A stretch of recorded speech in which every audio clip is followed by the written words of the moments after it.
Is dit nie amazing nie? Ewe skielik kerk, die tempel in die Nuwe Testament is jy.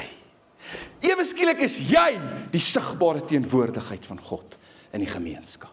Ewe skielik is jy die plek waar die hemel en die aarde ontmoet. Ewe skielik is jy die plek waar mense God kan encounter.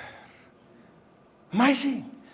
En slegs genoeg, dis nie die einde gewees nie, as jy nou 'n bietjie gaan aanlees, dan sien, oor in Openbaring, die laaste 2 hoofstukke, kom Johannes en hy het hierdie visioen en hy skryf oor die nuwe hemel.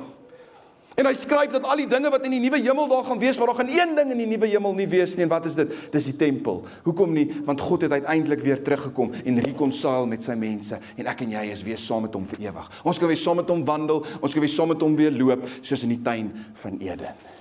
Maar kyk, jy's die tempel. En dis wat ek vanmôre wil hê, jy's die tempel, die Heilige Gees bly vanmôre in jou. God is nie nou net saam met jou nie, maar God is nou ewe skielik ook in jou. Daar waar jy gaan, gaan God. As jy in 'n kamer inloop, loop die sigbare teenwoordigheid van God in die kamer in. Ek het dit nie neergeskryf nie, maar ek wonder hoe loop ons partykeer in 'n kamer in.